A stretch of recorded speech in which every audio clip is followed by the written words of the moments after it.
Então, boa noite e bem-vindos e bem-vindas para o novo encontro, né, do curso, e estamos avançando para o tema da mandala da integração. Então, tem integração em si, e agora a gente vai olhar para esse conceito da mandala da integração.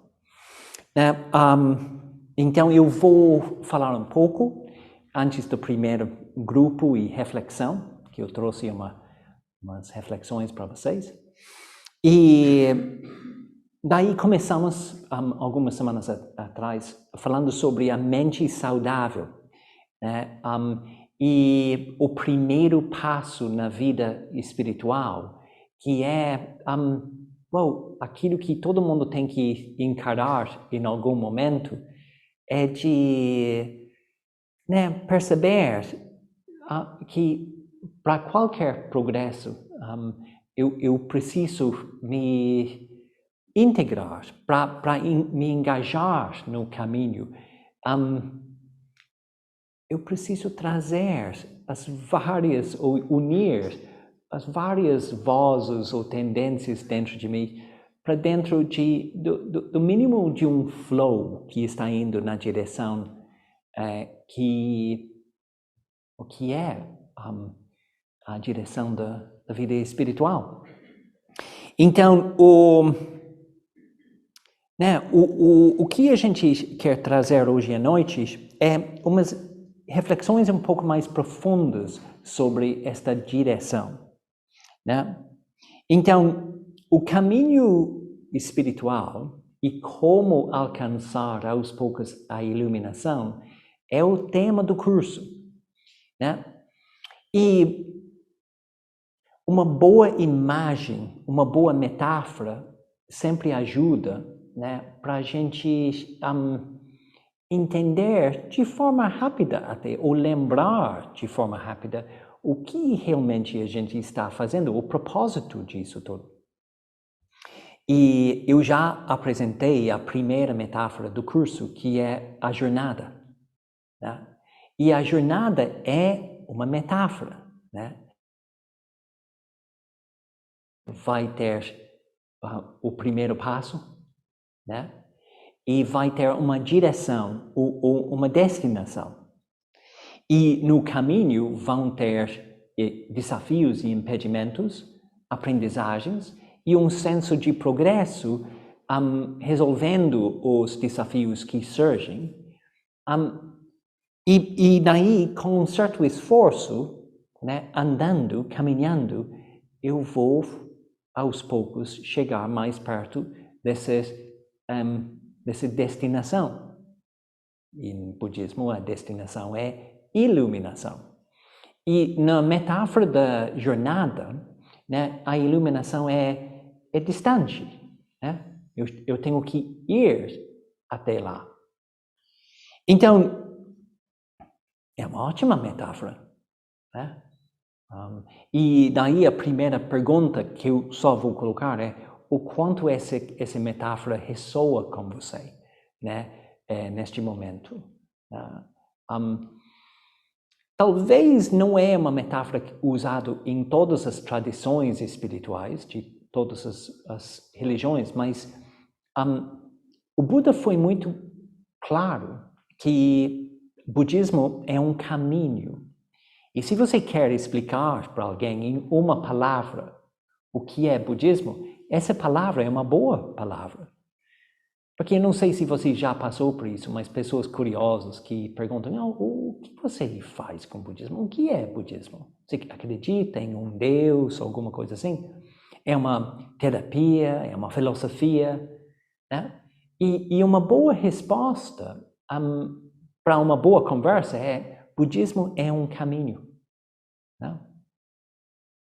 Passos regulares que chegam aos poucos em uma experiência, né, que o Buda realizou. Se ele conseguiu chegar lá, eu vou conseguir também. Então, é a metáfora da jornada.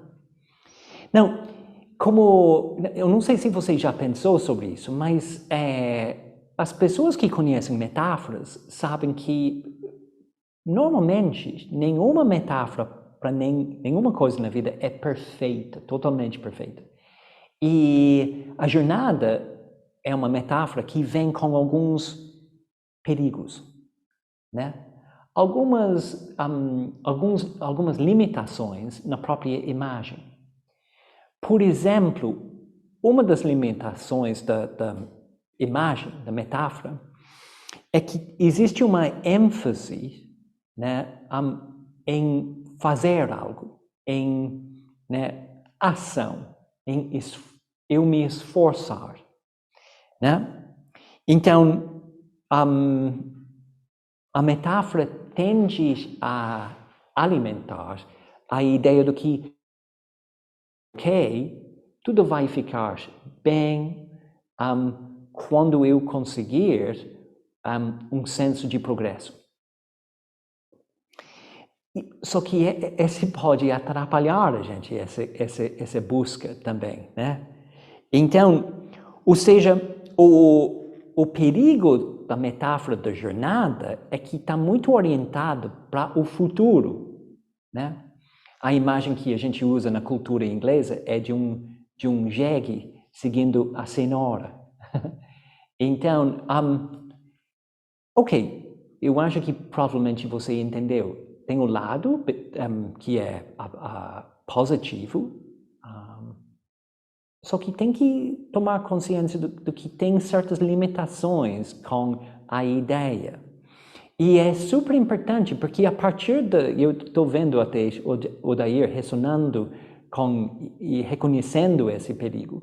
E é importante entender isso, porque de vez em quando estamos só com uma metáfora, seguindo essa metáfora, e funcionou muito bem numa fase, mas agora está começando a ficar difícil, porque a gente está tentando manter aquilo vivo, lembrando que o caminho é uma jornada, porém, talvez a gente comece a ficar um pouco esforçado demais, um pouco severo demais, talvez, e um pouco limitado com só um recurso. Eu aqui me esforçando para conseguir esse progresso.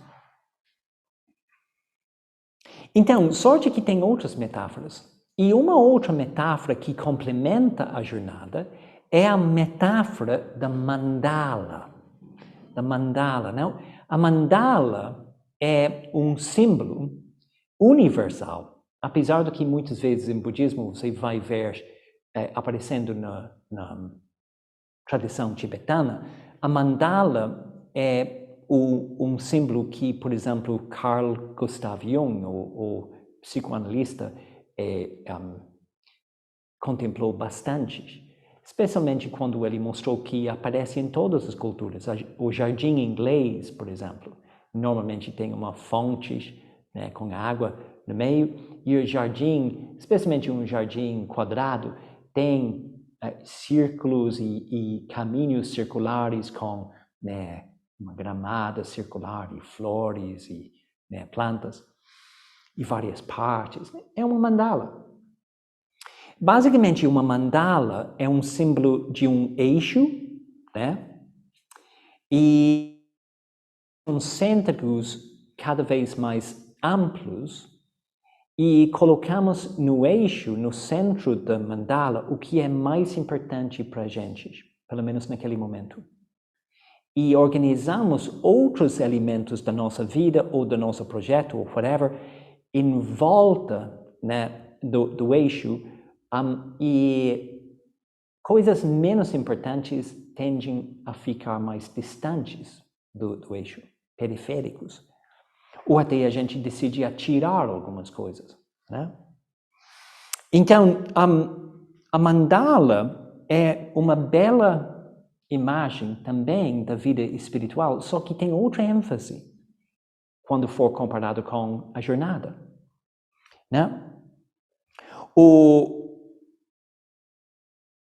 A mandala tende a enfatizar, né, a nossa criação, a nossa cultivação de uma vida, né, é organizada, envolta e permeada pelo valor, o sentido central da nossa vida. Eu vou repetir. A mandala representa nós cultivando uma vida com sentido, organizada, envolta e permeada pelo sentido que está no centro. Tá? Então, isso quer dizer que é menos eu vou chegar lá e é mais que eu vou organizar a minha vida e o que está no centro já está me afetando, né? E os elementos que eu vou organizando, ao invés de pensar em uma sequência, os elementos que eu organizo em volta vão já ajudar juntos o que acontece lá dentro da mandala. Então, ok, vocês provavelmente precisam de um exemplo, porque é muito teórico, mas vamos pegar um projeto cotidiano. Vamos imaginar uma coisa, que eu quero criar um centro para acolher refugiados de uma guerra, por exemplo. Um centro para atender essas pessoas que estão chegando no nosso país desorientadas, né, inseguras, perdidas basicamente, mas vivas. E provavelmente um pouco traumatizados, ou bastante traumatizados, se a gente for pensar sobre um país que está caindo em guerra. Então, daí as nossas reuniões, né, para planejar esse centro, provavelmente vão se beneficiar de deixar claro qual é o propósito do centro. O que a gente quer como propósito, né, principal daquele espaço que vai acolher essas pessoas. Quando a pessoa, o refugiado, vem, o que a gente quer que a pessoa sente? Qual é o benefício que a pessoa vai receber desse espaço? Tudo isso vai, né, definir o que, claro, é mais importante para aquele espaço, né? E o mais claro que a gente fica, o mais que provavelmente aquela pessoa chegando vai sentir, porque quem trabalha lá, quem cria o espaço, quem cuida do espaço, quem recebe as pessoas, vai servir, idealmente, o que está no propósito. Esse é, simbolicamente, o que está no eixo. Então, o eixo não é necessariamente um poste que a gente, de madeira, que a gente vai colocar no centro. Vai ter algo no centro, porém vai criar um clima, um propósito abrangente para o espaço todo, né? Tudo que acontece dentro daquele espaço vai ser permeado pelo aquilo que a gente valoriza mais, tá? Então, daí, assim que a gente definir esse propósito que a gente vai servir, fica muito mais fácil, provavelmente você vai concordar, de escolher daí, né, a cor das paredes, né, da tinta, né, o tipo de espaço, qual tipo de pessoas que a gente quer acolhendo. Se a gente quer psicólogo, por exemplo, né, ou psicóloga, ou se a gente quer oferecer comida ou chá quando a pessoa chega, né, daí a gente vai conversando e, né, a gente vai organizando, provavelmente como equipe, as coisas em volta do propósito daquilo que a gente está definindo para aquele espaço. Faz sentido, né? E daí, parece que a nossa mente funciona dessa maneira. A gente define o propósito e aquilo daí orienta o resto e o ato criativo daí é organizar os elementos e escolher os elementos apropriados em volta daquilo, né? E as verdadeiras prioridades surgem daquele projeto. né? O que é mais importante, o que é menos importante, né? Então, a metáfora da mandala é bastante curiosa nesse sentido. Porque quando a gente volta para, por exemplo, a vida espiritual, o que a gente coloca no eixo é a iluminação. E daí, não é só aquilo. Porque se for só aquilo, daí seria muito distante mesmo, ou muito... um desafio quase impossível, né? Talvez, diante do eixo. Então, os 5 aspectos, integração, emoção saudável, que a gente vai ver nas próximas semanas, ou em algumas semanas, a morte espiritual, o renascimento espiritual, receptividade espiritual. Esses aspectos, juntos, criam um senso de o projeto está indo, né? A gente já está juntando o que a gente precisa em paralelo, né? Para a luz da iluminação já alcançar a gente, já orientar a gente. Não, é só metáfora. Porém, para muitas pessoas, essa metáfora apoia muito mais, por exemplo, a importância do propósito e o sentido da vida espiritual, mais do que a jornada, né? É que a gente está, nessa metáfora, organizando a nossa vida em volta de algo que a gente já valoriza. E os elementos, os 5 elementos, não vão ser realizados numa sequência, ok? Primeiro a integração. Apesar do que a gente contempla dessa forma, quando a gente conhece os 5 elementos, eles podem ser desenvolvidos em paralelo, né? Essa é a vantagem da mandala. De certa forma, o curso é construir uma mandala, né? Em volta da iluminação. Então, o perigo embutido nessa metáfora é que a ênfase está muito mais no presente, né? Essa metáfora é muito mais aberta para aquilo que a gente já está fazendo e como organizar a nossa vida para que agora a gente pode sentir essa conexão com iluminação, né? E tem esse benefício, mas tem esse perigo também, porque daí pode entrar uma certa passividade, especialmente se a gente está precisando mudar de um hábito, tipo, chega, né? E o esforço, o vigor que em certos momentos a gente precisa, talvez está faltando um pouco no mundo da mandala, né?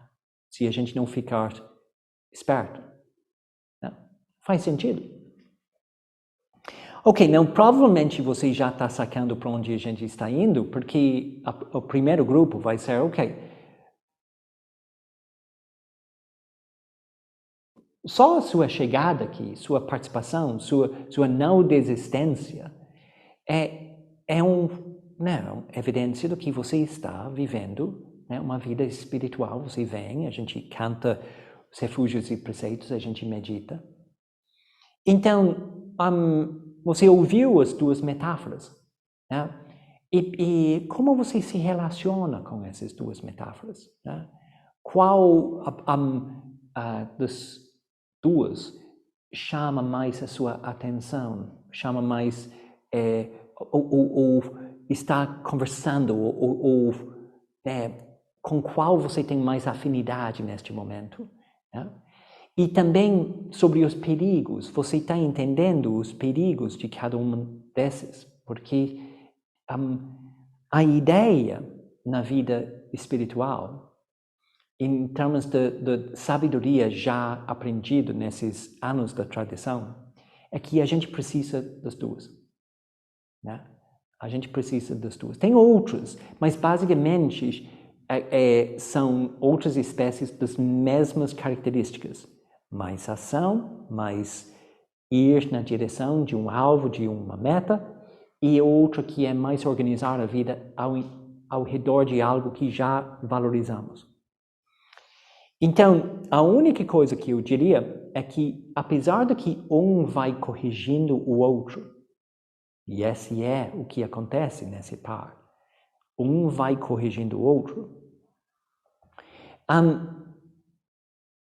a gente na vida espiritual começa com a jornada. A jornada é a primeira metáfora. Não, eu poderia ter falado disso depois do grupo, mas eu acho que é melhor que você saiba disso antes de ir para o grupo, né? E saber por quê. Porque muitas vezes, e a gente vê isso nos cursos introdutórios, claro que a primeira coisa que a gente precisa fazer é agir, né? A gente tem que chegar no curso introdutório. E outra coisa, tem certas atitudes, expectativas, a velocidade da prática também, do progresso, tem que ser corrigidos no início, né? Tem uma certa correção no início que vem da metáfora da jornada, para a pessoa se situar, entender a direção e já adquirir o que precisa, né, para a jornada. Então, normalmente a metáfora da mandala vem um pouco mais para frente, né? Não muito mais para frente para muitas pessoas. Inclusive, talvez você já reconhece o valor da presença de uma perspectiva um pouco mais ampla, né? Receptiva. Enfim, eu quero deixar essa pergunta para vocês, né? E a gente vai ter uma conversa agora de 10 minutos, né? É bastante tempo.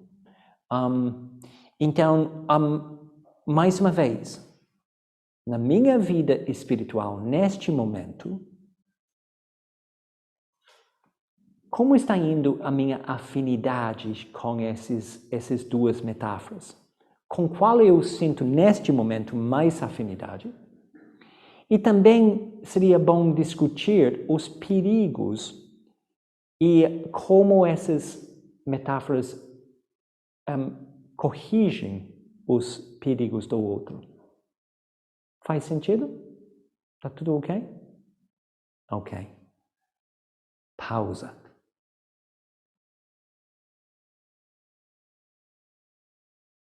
Então, vamos começar com essa questão da sua conexão com essas duas metáforas, e a sua vida, né, como está agora. Alguém tem, aqui em Sorocaba, um comentário sobre a sua conexão com esse material, com a afinidade ou não que você sente, sua fase atual, os perigos dessas metáforas? Alguém quer falar alguma coisa?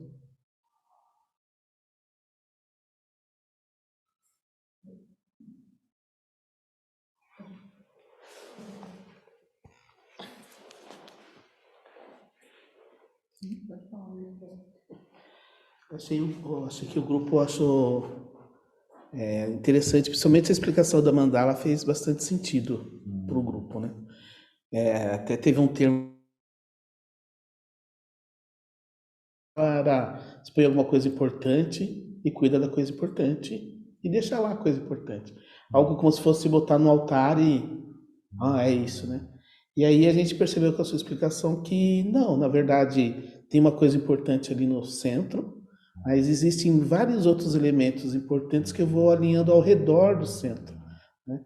Então a gente até vê que as mandalas, que até os povos desenham e tudo mais, não é só um centro que é desenhado, quer dizer, existem vários outros elementos que estão ao redor. Então acho que essa foi uma coisa interessante. Oh, yeah. E muito interessante. Inclusive, obrigado porque vocês investigaram mais a metáfora da mandala até o ponto de entender que é exatamente isso.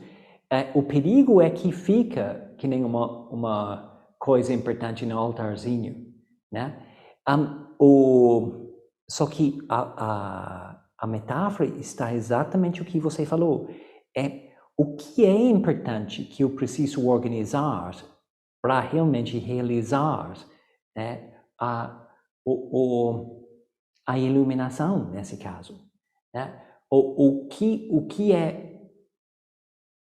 faz parte da minha vida neste momento, né, que talvez seja até perto do centro da mandala, mas que não serve, que na verdade atrapalha, talvez, né? Então, existe toda a questão de reavaliar a nossa vida, na metáfora da mandala, para colocar mais distante aquilo que atrapalha, né?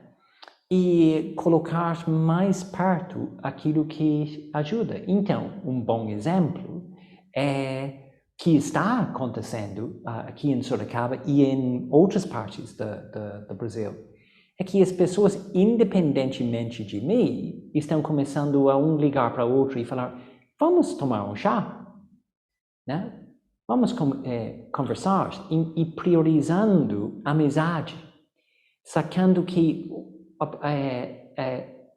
a vida é curta e é melhor sair da aula e da teoria e fazer algo que é sangue mesmo. Não é só na aula onde a gente cria sangue, né? E esse é um bom exemplo.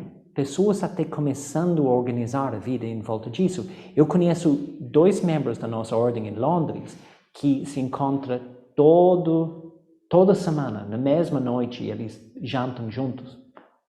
Faz anos e anos e anos, né? Então, e são amigos. Então, é um homem e mulher, né? Um Dharmachari e Dharmacharani. E tem uma amizade, né?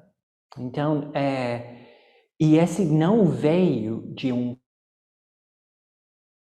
cinema ou alguma coisa assim, esse veio de 2 pessoas se conhecendo em retiros, em um centro. Então, esse é só um exemplo, né? Mas assim como a gente organiza a nossa casa, por exemplo, né? Não sei sobre a casa de vocês, mas na minha casa, pó, né, se acumula de uma forma inteligente até na minha casa, né? E daí eu preciso me organizar, porque senão, né? Enfim, é isso. Esse é super legal o que vocês colocaram, né? E a mandala vira uma metáfora para a gente até olhar para a nossa vida, talvez até no papel, e colocar no papel o que atualmente está no centro da nossa vida. Então, isso seria uma mandala pessoal honesta, né? Atual, real, sobre o nosso momento. E provavelmente a gente vai descobrir que não é o Buda, por exemplo, né? Mas it's okay, porque a gente está fazendo uma mandala de como estamos, né?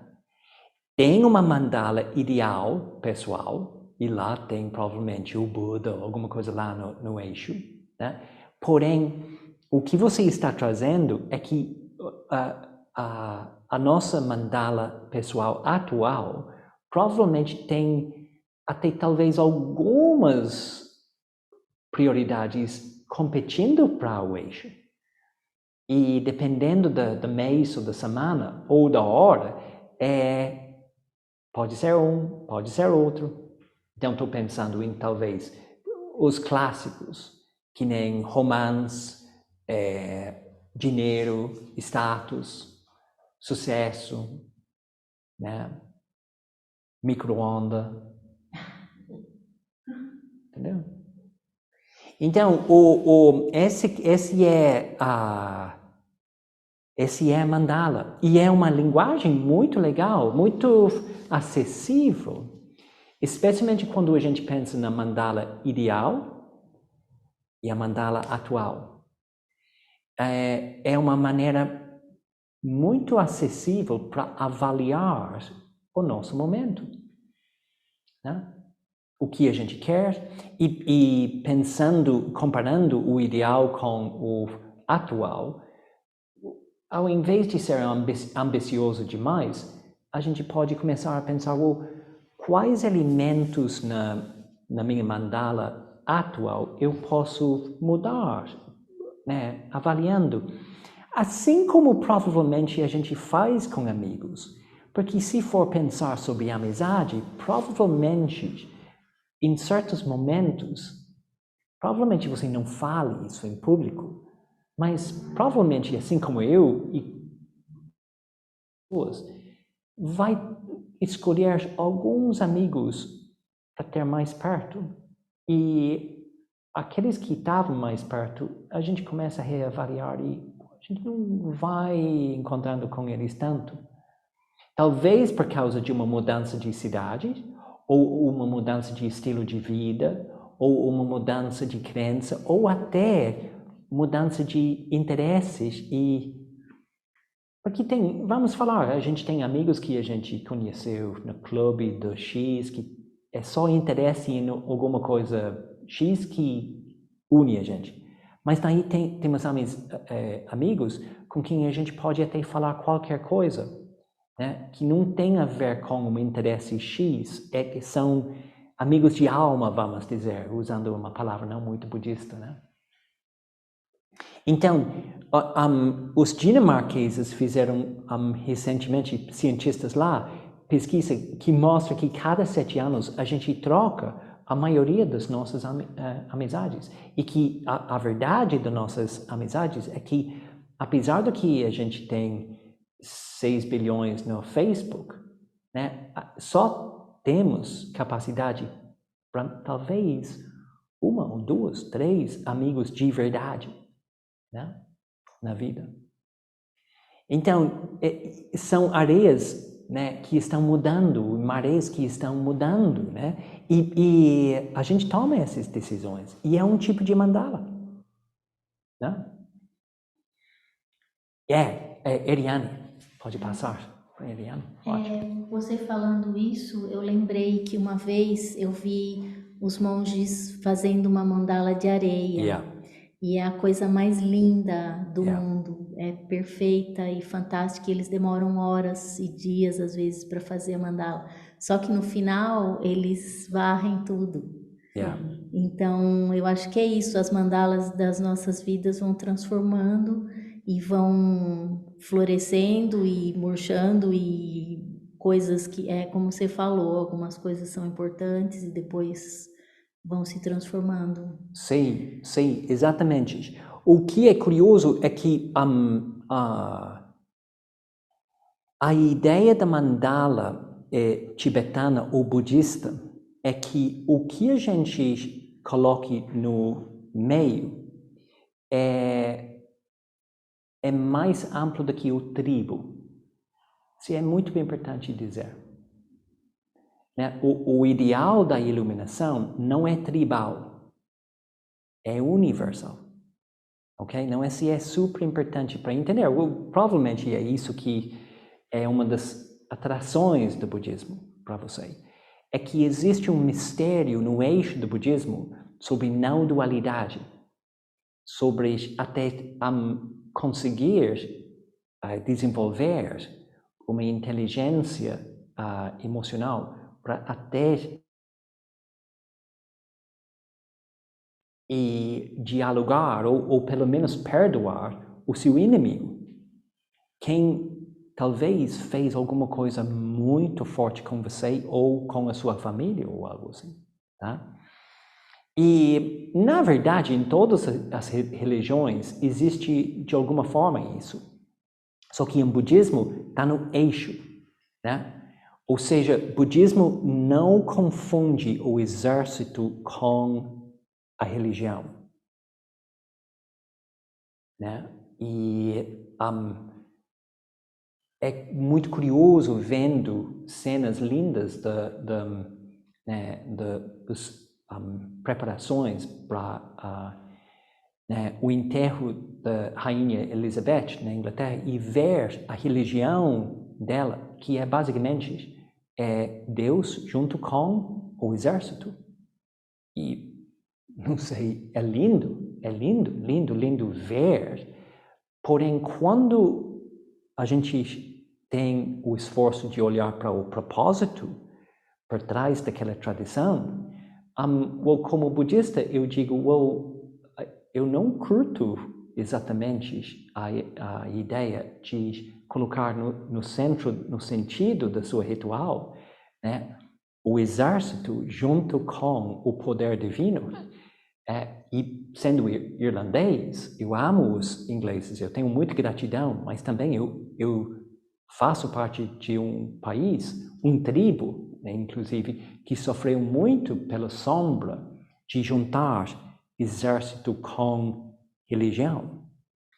Então, eu trouxe essa reflexão porque eu acho que é atual, mas é curioso, a gente pode até ficar encantados por um jardim na mandala e não nem querer conhecer o que está no eixo. E pode parecer lindo, mas muita truculência e muita coisa horrorosa é super bem vestida. Parece linda para muitas pessoas. Então, só que o valor sobre a vida, o que é um tribo querendo anular o outro. É coerção, é poder. Né? O valor da vida é dentro da nossa tribo, sim. Né? Então, é complicado quando a gente olha para as mandalas também e começa a entender o papel do propósito. Né? O papel do propósito. É curioso porque os meus pais queridos estão na Irlanda assistindo toda essa coisa todo dia. E eu perguntei para eles, vocês são irlandeses? Vocês não lembram a história, gente? E falaram para mim, mas televisão para assistir, sabe? Né? Mas a resposta é muito curioso. Tem uma caixa no terceiro andar de um bloco de apartamentos na Irlanda, onde tem um casal envelhecendo que estão um pouco entediados e zapeando entre um canal e outro para assistir alguma coisa que preenche o vazio. É basicamente isso. E a coisa que dá um pouco de up neste momento é uma cerimônia que vai durar alguns dias de um país que nem é nosso país, que tem uma história linda de um lado e também um pouco sinistra, né? Então, é curioso isso, ver o papel do sentido hoje em dia, né? Esse casal zapeando para ter um pouco de algo enquanto, né, não tem outra coisa melhor, né? E tem uma tragédia, na verdade, sobre o nosso momento atual, em termos de dentro da nossa sociedade, em relação ao sentido. Mas eu quero falar sobre aquilo mais tarde, né? Eu vou continuar, gente, em Internetlândia, pode ser? Né? E, ok. E a gente vai ter mais uma reflexão, espero que daqui a pouco. E obrigado pelas reflexões aqui, que foram super legais. E se você pode passar, obrigado. Obrigado, Eliane. Ok, well, as metáforas. Now, no início da vida espiritual, existem certas coisas que a gente tem que corrigir, como eu falei antes. E atitude, expectativa, a velocidade daquilo que a gente espera que vai acontecer. Muitas vezes a gente tem que até entender o propósito, porque muitas vezes eu venho para atenção plena na respiração achando que é só sobre concentração, e daí o budista tem algo bem maior do que só concentração. Atenção plena na respiração vai ajudar você a conhecer sua própria mente, né? Não sabia? Né? Então, a jornada, a metáfora da jornada no início, de encarar alguns impedimentos, alguns desvios da direção, combina mais com o que acontece. Vou contar uma história rapidinho para vocês, uma história pessoal. Eu lembro, uma vez eu estava morando em São Paulo, no 16º andar de um prédio, do lado, ou 3 quarteirões, de uma escola de música famosa, tá? A Souza Lima. E eu me inscrevi nas aulas, né, lá para aprender a tocar bateria com os bons professores. E estava do lado de casa. Então, a minha aula na segunda-feira foi programada para 6 horas da tarde, 18 horas. E no início eu chegava lá já preparado para a aula, né, 15 para 6. Né? Esperava, a porta abriu, às 18 horas, o professor falou, entra, e todo mundo entrou. Aí eu morava do lado. Depois de um mês, eu comecei a me enrolar em casa, fazer algumas coisas, né? E daí, a minha experiência mudou. Agora descendo, tipo, 5 horas antes da hora, né? Olhando para aquela bolinha iluminada, descendo, né? E parando no 12º, por exemplo, eu ficava tipo, vai, nossa senhora, né? Irritado. Tipo, e daí a pessoa entrava e eu estava pensando, nossa, aí, né? Boa noite, mas pensando, putz, mas bem, entra. Yeah. Daí a gente desceu e eu saí, tchau, indo, e daí o farol, né? Então, o farol não sempre obedecia, não sei porquê, a minha vontade divina, né, dos deuses, para abrir e me deixar chegar lá às 18 horas. Então, e semana após semana, eu atrasei um pouco mais, até o ponto de que eu estava xingando o farol. Não, eu sei que é capaz que você fique até um pouco preocupado com a minha saúde mental. Ou talvez está pensando que você não está sozinho, Manjapriya. Xingando o farol. Esse deveria ser o nome de uma samba paulistana. Xingando o farol. Né? E a última cena nessa coisa que eu quase me joguei em frente de um carro quando o farol estava fechado para conseguir e xingando o carro, o motorista. Né? Não, tem alguma coisa louca com essa história. E eu sei, conversando com outros, que nem vocês, que eu não estou sozinho nisso. Mas se for pensar sobre a cena, o que aconteceu é que eu me desconectei tanto, me desintegrei tanto, que eu não conectei mais ação com consequência. Né? Olhando para o motorista, basicamente eu estava dizendo, você está me atrasando. E eu completamente tinha esquecido, né, o fator de eu atrasando em casa. É muito curioso esse estado. Então, essa história tem a ver com desintegração. O oposto de integração. Então, para entender, né, integração, né, e esses primeiros passos, na vida espiritual. Eu acho que essa história serve para a gente entender que esse é o perigo de viver do jeito como a gente vive, e provavelmente leva muitas pessoas para as portas de centros budistas ou para uma vida espiritual, com a preocupação de que, olha para onde eu cheguei, onde eu estou na minha vida. Então, a primeira sacada, muitas vezes, depois de 1 ou 2 semanas de meditação, né, é o quanto eu ando desintegrado, o quanto eu não estou integrado.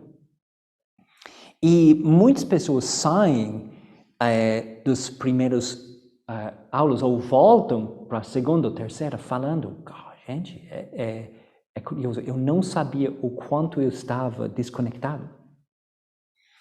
Né? Muitas pessoas, especialmente pessoas com uma certa idade, sabem já logo no início. Né?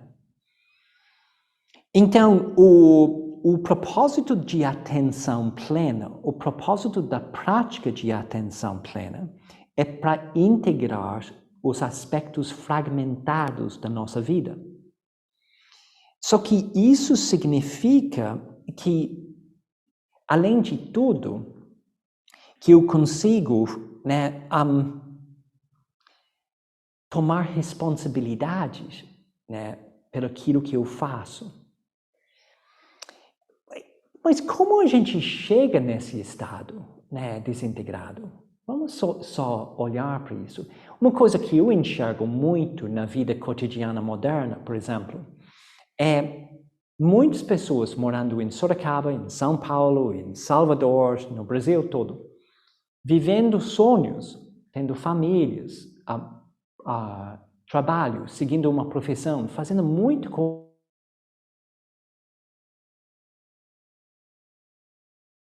filhos para a sociedade, de cumprir aquilo que falou. Provavelmente todo mundo aqui se identifica com isso. Né? As regras de uma vida responsável, né? De cumprir aquilo que foi e competir ou seguir a sociedade para ter ordem e progresso. Mas, ao mesmo tempo, a maioria das pessoas buscam também lazer. Né? E lazer, normalmente, é sem regra. Então, inclusive, pode ter até, nos melhores momentos de lazer, transgressão das regras. Né? Fazer coisas de lazer mesmo, de andar de moto, né, rápido, ou de, né, ficar fazendo nada na cama até, né, não sei que horas na parte de manhã, e sentindo Lorde ou Lady de não preciso fazer nada. Então, é fantástico quebrar regras. Só que já temos uma vida dividida, né? A parte que quer ser um exemplo e ser responsável daquela forma, e a parte que quer quebrar as regras. Então, a gente anda um pouco desintegrado, assim, né? Como esses dois lados dialogam, né? Como eles ficam juntos e nós andamos com várias vozes internas, cada voz ou cada parte da gente competindo com outro, né? Então, inclusive, eu conheço muitas pessoas e eu passo por fases em que a parte responsável, que tem as regras de responsabilidade, quer dominar. E daí, o que acontece é que eu não consigo aproveitar o lazer, porque tem essa parte que fala, não dá para parar, tem que continuar, tem que ser responsável, não dá para vagabundear aí, né? Então, se for olhar para a sua vida, tem vários aspectos ou tendências, mas não tão passivas. Em várias fases, ou em certas fases, tem um que quer dominar e mandar nos outros. Um eu que quer, né, todo o espaço. Então,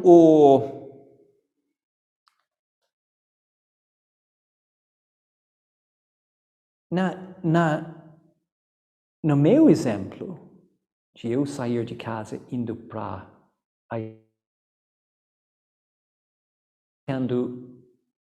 com essa loucura de uma parte de mim que estava querendo transgredir as regras e me enrolar dentro da casa, e uma outra parte que quis chegar na aula às 18 horas. Então, o resultado, eu estou xingando o farol. E eu acho que merece um pouco de contemplação esse tipo de a parte da nossa vida. Então, o viver menos dividido, corrigindo isso, é uma parte do início da vida espiritual, né? Ficando menos defensivo, autodefensivo. E também trazendo aos poucos um pouco mais de responsabilidade, não só de chegar no horário, mas de até admitir, na verdade, quem atrasou foi eu. Né? E muitas vezes a gente entra em hábitos de até falar coisas. Você me deixa louco. Né? Enquanto provavelmente existe um comportamento antissocial no mundo externo, mas por que a gente não fala, eu perdi a minha paciência? Não é mais real? Então, a metáfora da jornada, eu acho que ajuda a gente muito com essa parte da integração. E gostar ou não, gente, eu acho que essa é a tarefa para muito de nós no início.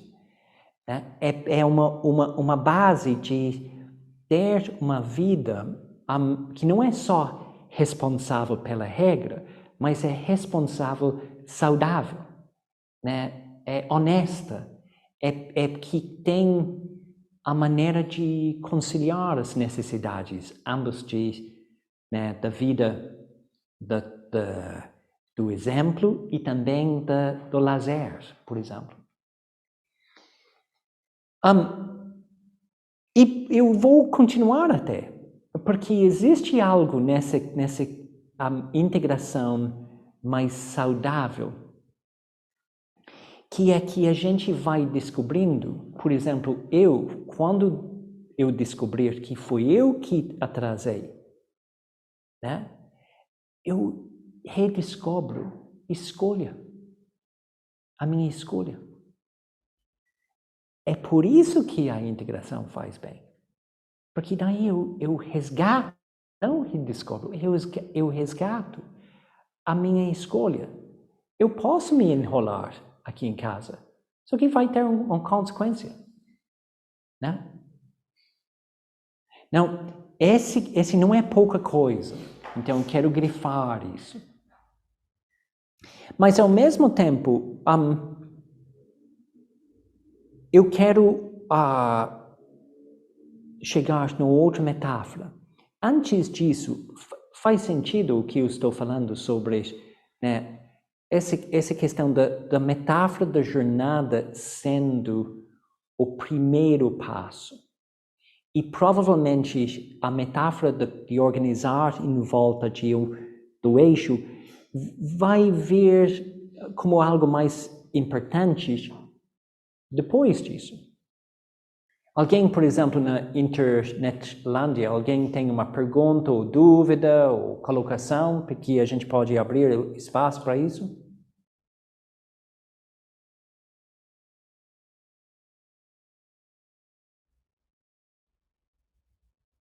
Ok, eu vou continuar, porque a gente pode talvez até ter tempo para mais um grupo.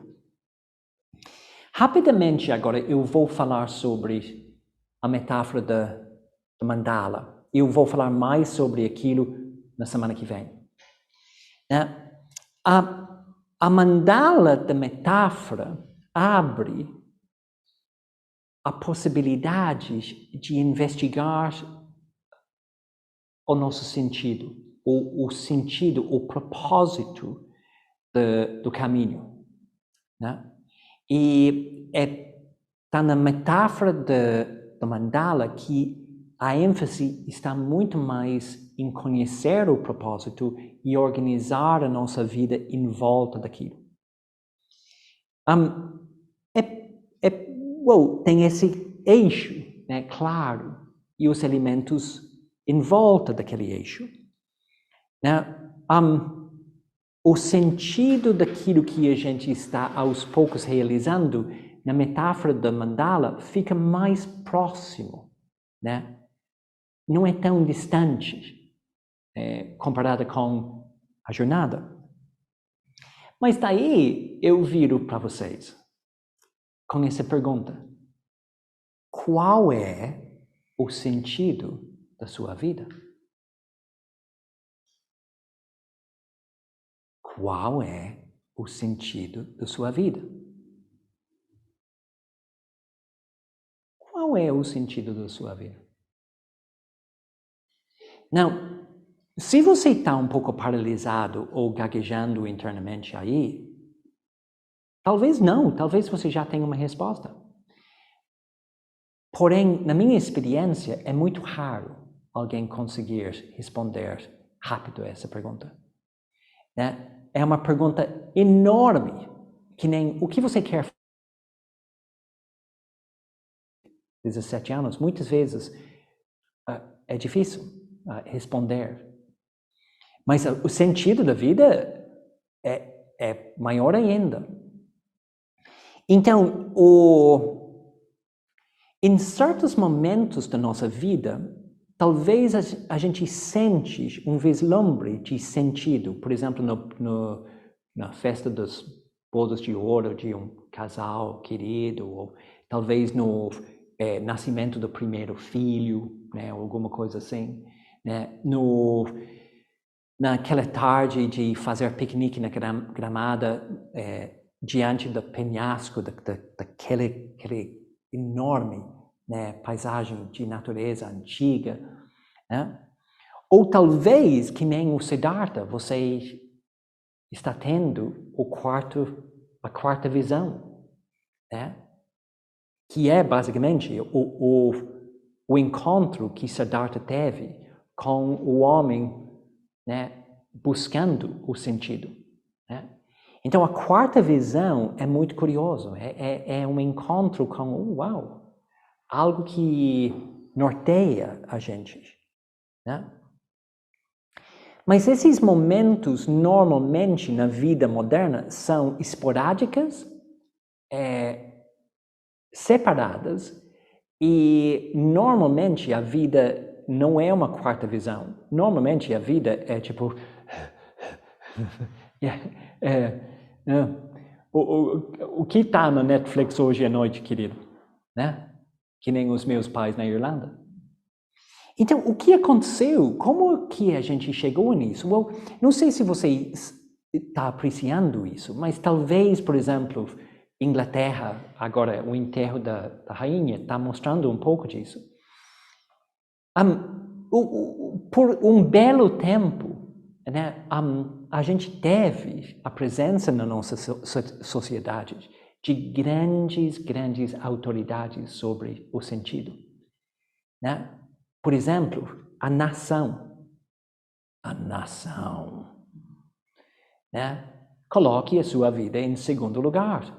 Vai colocando a nação em primeiro lugar. Nossa nação acima de todas.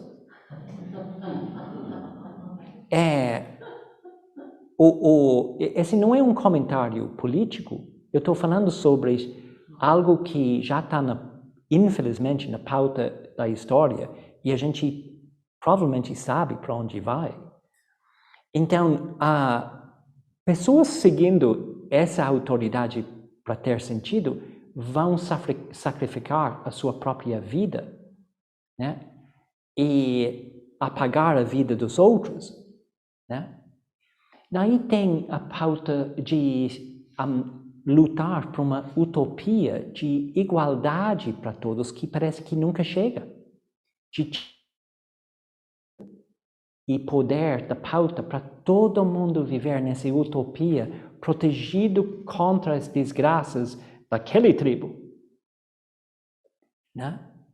E as ideologias que gerem em volta de tentar lutar pela utopia de todo mundo ter seus direitos, etc, etc. Esse é um grande toque de sentido que alguns anos atrás eu achava que já tinha ido embora, mas não. E daí tem as religiões. Né? As religiões que pregam um Criador, Deus, não é só um, monoteísmo, que diz, olha, você não precisa perguntar qual é o sentido da vida, porque eu vou te contar o que é. Né? Não tem espaço para o indivíduo. E gostar ou não, esses mandalas existem e aproveitam a confusão do indivíduo não muito claro sobre o que está no centro. Né? É por isso que os meus pais estão assistindo a família real na Irlanda. Mas o que eu diria para vocês é o seguinte, parece que com a chegada de ciência, Alain de Botton, que é um filósofo suíço, fala disso, ciência, consumismo e a história já estão basicamente deixando essas três autoridades antigas não tão válidas. Porque a história já mostra o que é a desgraça de seguir a nação, por causa do número de pessoas que morreram só nos últimos 100 anos. Né? Mostrando que também consumismo, mostrando que o que o povo quer, na verdade, não é igualdade, é shopping. Né? É isso que aconteceu na Rússia. Né? E quando eu pergunto para muitas pessoas qual foi a maior coisa que aconteceu em Sorocaba nos últimos... é a chegada do shopping. Então,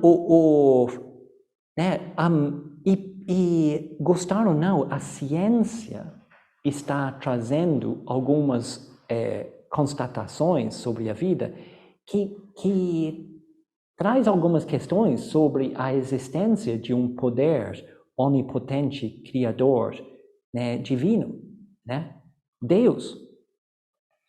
Então, ou seja, se for olhar para a história, e esse é o comentário da Alain de Botton, estamos faz uns 50 anos dentro de um vácuo, ou 70, talvez 100 anos, um vácuo onde cada um de nós agora está um pouco mais solto para tentar, dentro desse vácuo, olhar para Hopi Hari, né, e as pessoas e pensar, será que é só isso?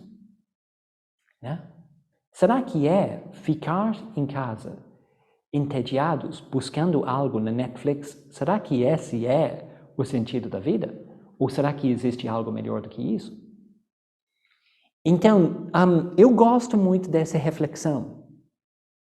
E eu acho que essa reflexão tem a ver com o mundo da mandala. Né? O que realmente a gente coloque no eixo da nossa mandala. Né? E eu acho que é dessa forma que eu quero terminar hoje. Né? E talvez a gente vai de novo para o grupo com essa questão, com esse cenário. Né? Como é que nesse mundo moderno, com tantas opções, e com tantas opções que estão conscientes de que a maioria das pessoas não tem nada definido no eixo da mandala e são super vulneráveis. Né? Os autores que eu vi chegando aqui vendendo whisky, usando uma imagem de um astronauta, né? Ou as placas vendendo um candidato para eleição, cada um mais maluco do que o outro. Né? Ou, né, o cheiro, né, saindo daquela padaria que eu passei, né, quase pedi o Uber entrar lá, né? Estamos sendo, né, cercados e sendo bombardeados por, né, mensagens de que aqui você vai achar sentido. Então, e a sua mandala? Né? O que acontece, né, de uma fase da vida para outra? O que entra nisso? E talvez é Mercado Livre, talvez é, né, não sei, uma marca de jeans, ou uma viagem, ou talvez status, ou conhecimento, né? Talvez é uma pessoa, né? Ou talvez não é uma coisa, talvez muda o tempo todo, conforme o dia ou o seu humor, né? Bom, estou falando demais, mas eu acho que está na hora de voltar para os grupos para papear, pode ser? Agora a gente vai ter 6 minutos, pode ser? Pode ser, Alex? 6 minutos em grupos. E a pergunta, bom, eu já coloquei, né?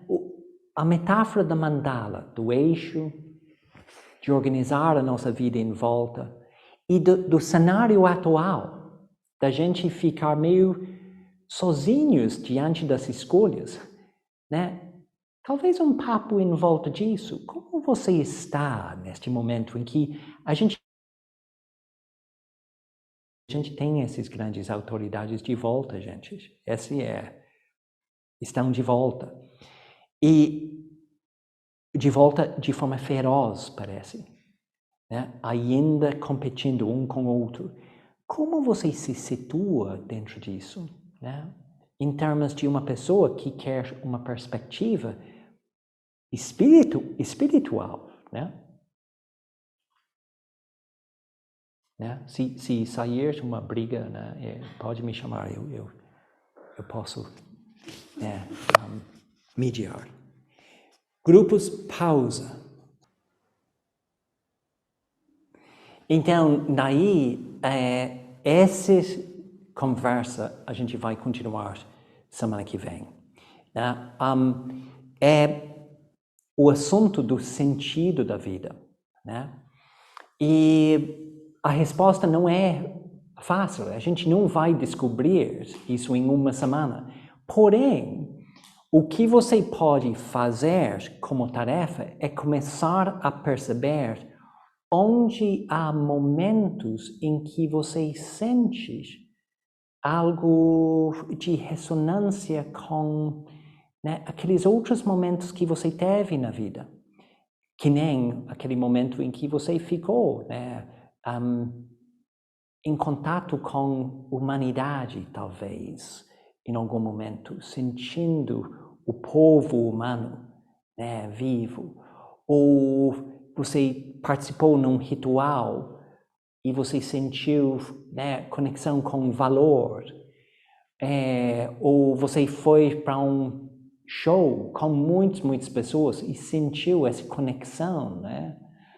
Talvez você ajudou alguém, serviu uma certa necessidade e viu a pessoa no final grato pela ajuda que você fez, né? Talvez vai achar momentos assim essa semana, pequenos, que são momentos de sentido que vão ajudar você a ressoar um pouco mais com a sua maneira de se conectar com, né, o eixo. Né? O que traz sentido para você? Não, claro que as tradições ajudam, né? E uma maneira que a tradição ajuda é com certos rituais. E um dos nossos rituais é a transferência dos benefícios, né? Em que a gente vai transferindo juntos, né, os benefícios de tudo que a gente fez aqui, né, para, né, a felicidade de todos. E a palavra é todos. Né? Então, vamos deixar a gravação continuar. pausar e vamos juntos, né, transferir os méritos do nosso encontro. Eu vou ler e deixar um espaço para você, né, responder. Que os méritos que acumulei por esses atos sirvam para aliviar o sofrimento de todos os seres. A minha personalidade em todas as minhas existências. As minhas posses. E meus méritos em todas as 3 vias. Eu entrego sem pensar em meu proveito. Para o benefício de todos os seres. Assim como a terra e outros alimentos. São úteis para o sustento de um número infinito de seres. Que habitam áreas ilimitadas. Que eu possa me tornar também uma fonte que apoia todos os seres, situados em todo o espaço, até que todos tenham atingido a paz. Bom, então boa noite, gente. Eu desejo para vocês a paz, né? E espero que na sua investigação do material dessa semana e suas contemplações, que você sente um pouco mais de paz, né, na sua vida, né? Então, obrigado, Alex. Pode pausar.